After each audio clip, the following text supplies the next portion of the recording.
Hi everyone, I hope you're doing well today on this beautiful Saturday morning.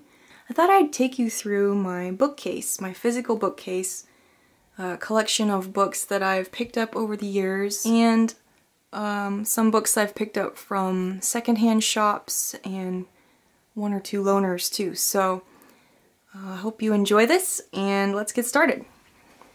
So the first books I wanted to talk about for this episode specifically were books that I am planning to read in the near future. I have a lot of books I've picked up that I have not read actually, and I'm hoping to focus on that this summer to really read books that I already own and not buy any more if I can help it. So let's look at some of those right now. Okay, the first one here is not even a book. This is the Sherlock Holmes Nemesis PC game. And to give you an idea of how old this is, the system requirements are Windows 2000, XP, and Vista. The graphics, as you can kind of see here, are based on Jeremy Brett, which is awesome because I love Jeremy Brett's portrayal of Sherlock Holmes. And to be absolutely honest, I have not played this all the way through.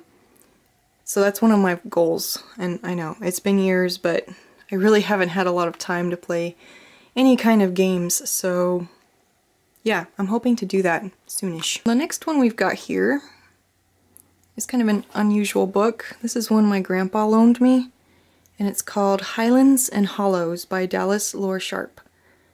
So I think this is a book that would be assigned to children to teach them to read. And I don't think he read it as a child. I think he picked it up like at an antique store or garage sale or something. Okay, the next book is one I've read many times, but I love reading this book. It's Kidnapped by Robert Louis Stevenson. I feel like this is a strongly underrated classic. I might have talked about it on my podcast, but I feel like this book is every bit as good as Treasure Island, and it's got that extra dimension of the portrayal of friendship between the main character, whose name is David Balfour, and his frenemy, whose name is Alan Breck Stewart. And I say frenemy because they end up having some conflict in the book, and that's one of the things I really love about this, is how they find commonality even though they come from completely different social spheres and even cultural beliefs. So I really enjoyed this book. If you haven't read it, you should check it out because it's probably my favorite book by Robert Louis Stevenson, even above Treasure Island, and that's saying a lot. So the next book I have here is French for Reading by Carl C. Sandburg and a few other authors. And it's sort of a day-by-day, step-by-step guide to reading French. And I've started it a couple of times. I really need to focus on it because there are definitely books I want to read in French. I need to spend some quality time with that book. The next one here is one I'm borrowing from my sister, and it's called The Selected Poems and Letters of Emily Dickinson. I've never read any collections of Dickinson's poems, so I think this would be a good place to start. It's supposed to be the first volume of her best poems and her best letters. So, okay, so this is one that's been on my list for a long time. It's the Divine Comedy by Dante. And this particular edition is translated by Longfellow, of all people, and it's got these amazing illustrations. You can kind of see here how amazing those are. I am really needing to spend some time with this too because I've started it once or twice and I find it a little hard to follow. It's not an annotated edition, which could be helpful, but I think if I can just find some time to read this through, I think I would really enjoy it, including this particular translation. So those of you who've been following my blog or my podcast will remember that I read William Faulkner for the first time very early this year. And I still have this book, which I bought at the same time as The Sound and the Fury. And this is Light in August. I didn't really like The Sound and the Fury, if you'll remember. But this one actually sounds more promising. I don't think this one has as high ratings, but I personally might like it based on the description of the plot. In any case, I do need to read this and decide if I'm going to keep it or not. I decided to keep The Sound and the Fury for now. That's on one of my other shelves. Alright, here's another book that I want to reread very soon, and that's The Lord of the Flies. On my podcast, Classics Considered, I've been reading a lot of dystopian literature lately and kind of trying to understand the progression of dystopian literature versus or in conjunction with the history of the 20th century, 19th, 20th centuries. So I think this would be a good one to read soonish. It's not necessarily next in line in terms of the chronology of dystopian literature, but I want to read it again because it's been so long. And I only read it once.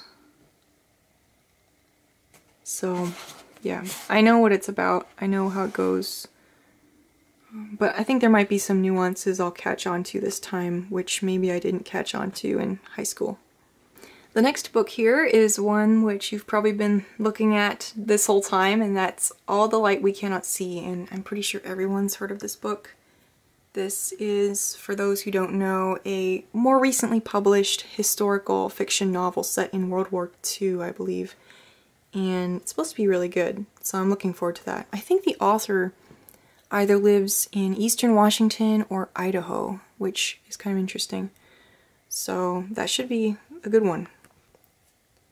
Next two here are the first two volumes of the Lucia and Map series. And I've heard really good things about this series. The next book, The Boy in the Mask, is the most recent biography of Lawrence of Arabia that I know of, and I am so excited to read this. I've been wanting to read it since it came out, since before it came out, and this is by author Dick Benson Giles. I'm so excited to read that. I just need to find the time. I've read a couple of biographies of him already, but this one's supposed to have some new information and theories about who Lawrence's dedication poem is to, because he wrote a poem at the beginning of his book, The Seven Pillars of Wisdom, and nobody knows who the poem is to. And this is supposed to shed some light on that. I'm so excited. I really hope I find time to read that this summer. Okay, the next book is one I'm not going to pull out because it would be hard to get back in. It's called The 20th Century, and it's a futuristic book by this author. And what I know about it is that it's got some really cool illustrations, and I think it was published in either the 19th or the early 20th centuries. Probably the 19th century. So that should be a fun book to read. I think it's similar to some of the futuristic writings by Jules Verne, so that's gonna be fun. Got some Penguin classics here, because what's a bookshelf without some Penguin classics? I've got The Prisoner of Zenda and Rupert of, however you say that, by Anthony Hope.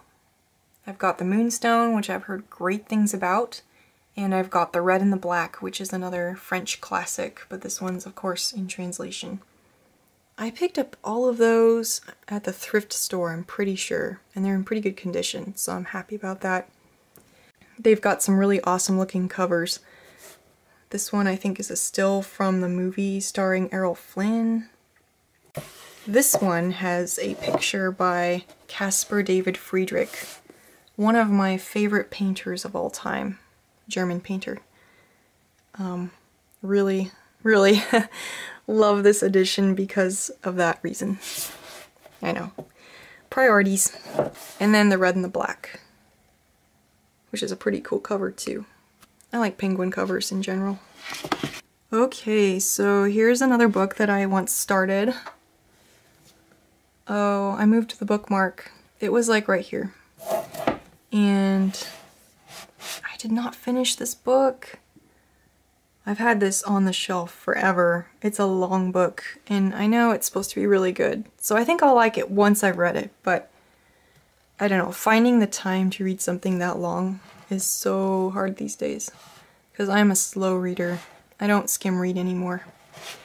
This is the Vintage Classics edition of Jane Eyre, and I'll be honest, I bought it because I like the cover art, and I like the Vintage Classics typography and formatting and stuff, so I have not read this in probably 10 years, so I need to read it again soon.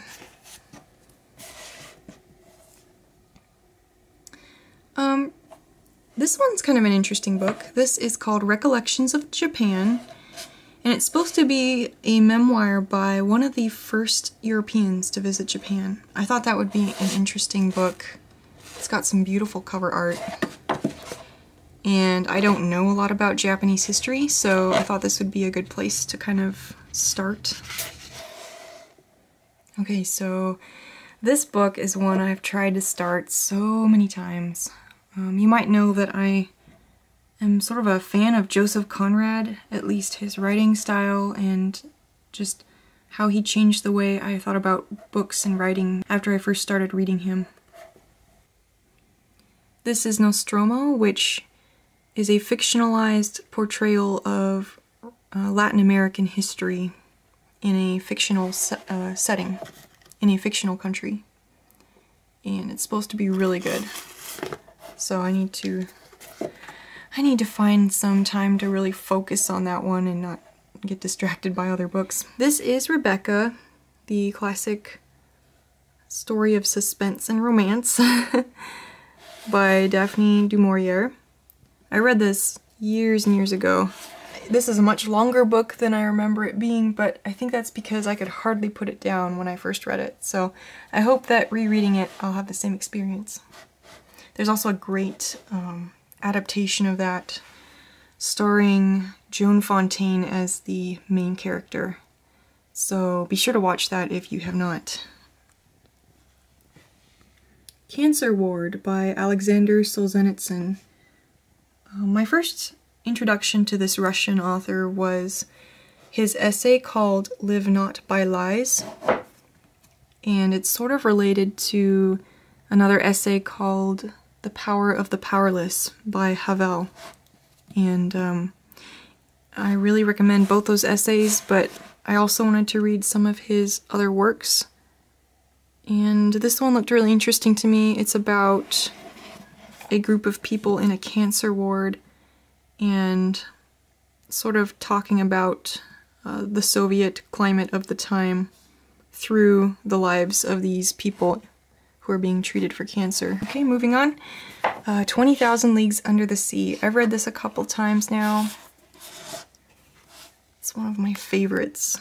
And this is a beautiful little edition from Macmillan. I forgot what this series is called. But it's hardcover, pocket-sized. It's got the most gorgeous flypaper I've ever seen. And the translator is F.P. Walter, I think is his name. I really like his translation. I read it on Project Gutenberg. So if you're looking for a good free translation of this story, I recommend his. Alrighty, just 2 books left. This one is The Lost World by Sir Arthur Conan Doyle. Another favorite of mine from a long time ago. I want to reread this one. Having read some other books like this, I'm thinking of She by Rider Haggard. I think this would be a good one to return to and see if it's as good as I remember it to be. Oh, and this one right here, our last one, is Silas Marner by George Eliot. And once again, this is a book I read years and years ago. I want to see if I still enjoy the story. Well, I hope you enjoyed that little bookshelf tour. Like I said, I have a couple more shelves here to go through, so hopefully in the next few weeks I will be able to go through that and talk about a lot of classic literature. Most of it is classics, but that's what I like to read. So thanks for sticking around, and I'll see you in my next post or video.